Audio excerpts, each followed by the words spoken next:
right, guys, welcome back. Before we get to the asks, I actually wanted to go over some stuff that was posted in the comment section of my YouTube video. And it's about the Pilgrim stuff, okay? And I just thought this was a really great addition to what I had already said and to what other people have already said. So let's just look at this comment by Nostalgic 90S765, who comments a lot, and I appreciate that. So the Pilgrim stuff is super interesting. They do mention the Pilgrim Abraham in season 1 of Daryl Dixon, but there's no love/relationship stuff associated with him from what I can tell. The filming stuff doesn't mean anything yet. Filming for season 4 is scheduled to go through January of next year. The last episode of Daryl Dixon season 3 is October 12th. Plenty of time for her, meaning Emily, to film openly film scenes after that. Emily is about to head to a con in Georgia this week, so this was before the Georgia con that this was commented. So once again, she's only showing up at cons that are either in Europe or Georgia, both places she could be filming. Now that was kind of an interesting comment to me. So what I did is I just did a quick Google search. And I was looking at different Walking Dead events for this year. Now, obviously, they're not showing them before June. I know that there were some. There were quite a few actually prior to this, but they're just drop off after they're in the past, right? So I don't really have access to those. Some of them are just Walking Dead events. This is the Atlanta to Paris one from the 20th. Some of them are multi-fandom, so they're just more like Comic-Con that has a lot of different fandoms in them. But as you can see, there's a lot of them. Some of those are 2026, but we come back here, we've got quite a few in November. You get the idea, but you can see that they're all over the place, right? They're in different states, they're in different countries. There's a lot of these events, and it is, we talk about how suspicious it is that she keeps going to Europe. And honestly, going to Georgia is a little suspicious too, even though that's where the flagship show was filmed. So it seems maybe less suspicious than going to Europe, at least in terms of the money. But she doesn't live there. It's still cross country from where she lives. And the US is a big place. That's quite the journey to go from LA to Georgia. It's almost the coast. Not quite, but almost. So yeah, I just hadn't really thought of it from that angle, that it's odd that the only places she is attending cons is either in Europe or in Georgia. And both of those are big filming locations. Now, of course, you could say, well, maybe it's just the way her schedule is. These are the only ones she could fit in, yada, yada. Sure. I mean, there's no way to prove otherwise, but still pretty suspicious that those are the only ones she's going to, right? So I wanted to point that out. And that was like a really interesting kind of side comment. And I just hadn't thought about it from that angle yet. And then in terms of whether it's actually season 4 or 3 filming right now, the spoiler site went back on saying it was season 4 filming, the scene with Carol, Daryl, and Justina, and admitted it could actually be reshoots of season 3 because it looked so much like a scene they had already shot for season 3. We also don't know if it's the first scene of season 4. Almost never is something actually shot in order. So just more spoiler information. I thought that was great. Now, about Pilgrim. I don't know if it's a good place to start looking for anything, but Spain is actually the country for one of the most famous, if not the most famous, pilgrimist paths in Europe, El Camino. There's a route called El Camino Francais. Guess what? It's more or less the same route we see Daryl pointing at on the map in the spoiler. Interesting. Starting from France, all the way to Santiago de Compostela. Apologies if I said that wrong, where it ends. He pretty much points to where it starts at the border. So here, let's read these replies first because she adds more. According to Wiki, the Camino de Santiago, or Way of St. James in English, is a network of pilgrims' ways or pilgrimages leading to the shrine of the Apostle James in the Cathedral of Santiago in Galicia in northwestern Spain, where tradition holds that the remains of the apostle are buried. Pilgrims follow its route as a form of spiritual path or retreat for their spiritual growth. It also is popular with hikers, cyclists, and organized groups.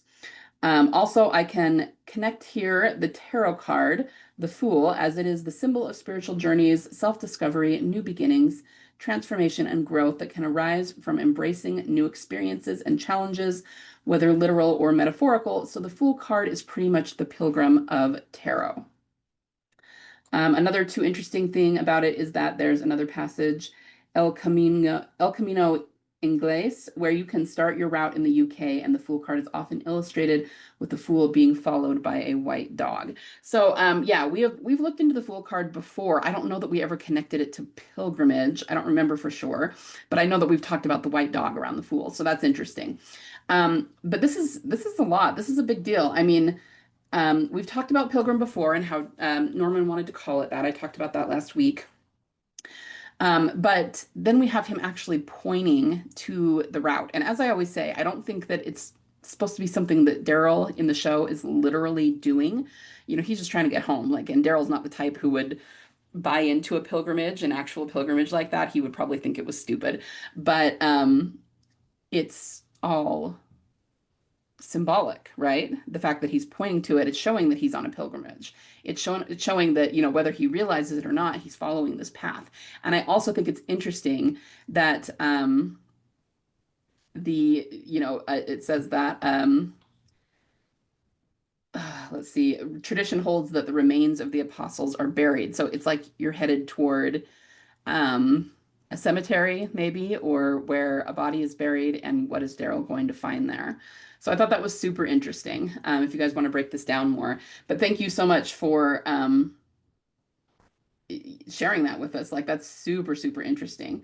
And I really, really like that. So just a lot of really interesting information that I thought came in the YouTube comments to this video. All right, let's switch over and we will get to some of your asks now. Hi, dear. Speaking of how nothing is accidental in the show, I noticed that in dialogue relating to Beth, the term gone was chosen and used rather than the word dead. For example, in Still, it's Beth who tells Daryl that she would be gone one day and he would miss her terribly when she was gone. Another example is in season 4 when Rick asks Daryl if Beth is dead, but he replies that she's just gone.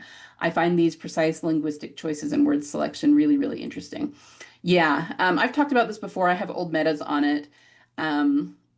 It's not so much about what the word literally means or even figuratively means. It's specifically how The Walking Dead uses it. And what we've noticed is that there are lots of instances that have, some of them have nothing to do with Beth, with other characters, where they say that someone's just gone and they actually aren't dead.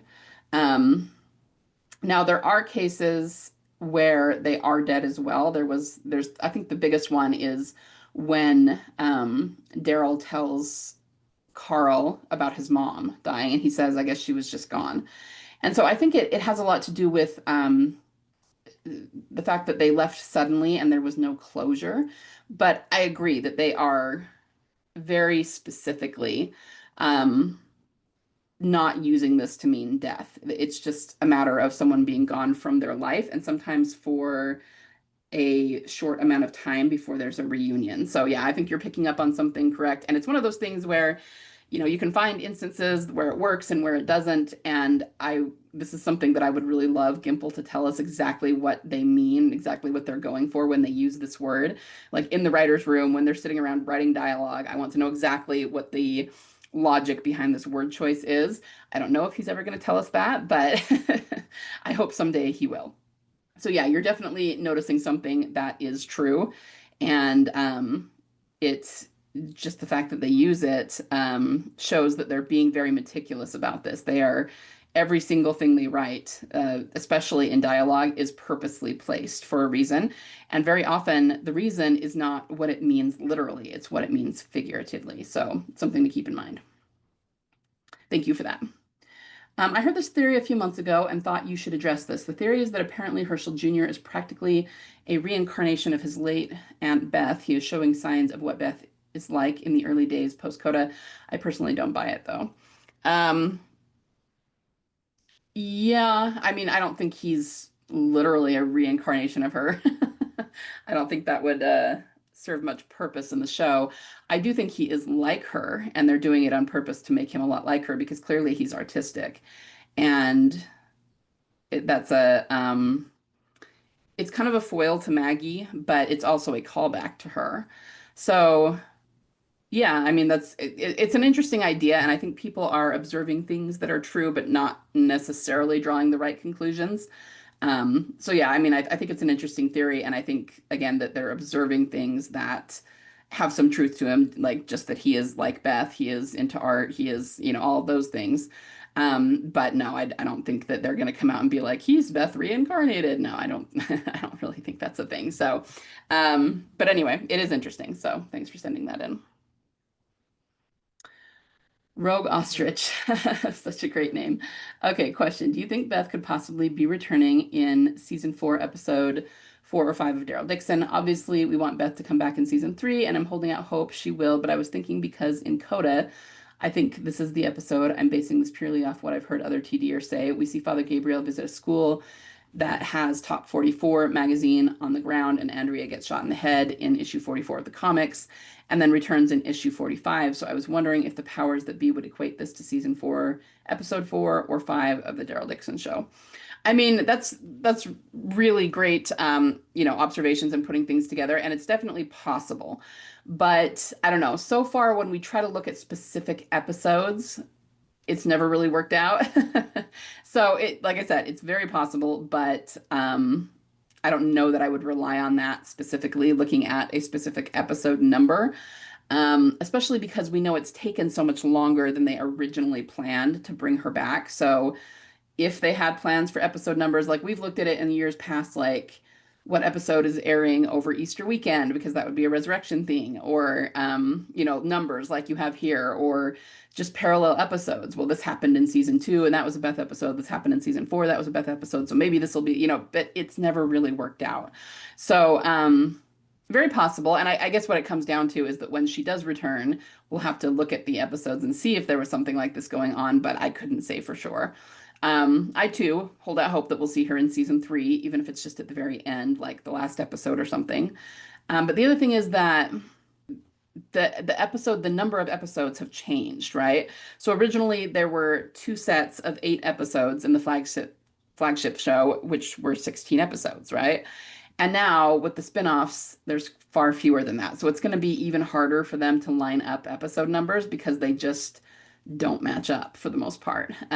So yeah, I mean, this is a cool idea, and we'll just have to keep an eye on it and see what happens. But I think while we do think the Top 44 magazine does have a reference to Andrea getting shot in the comic books, I think that's a thing.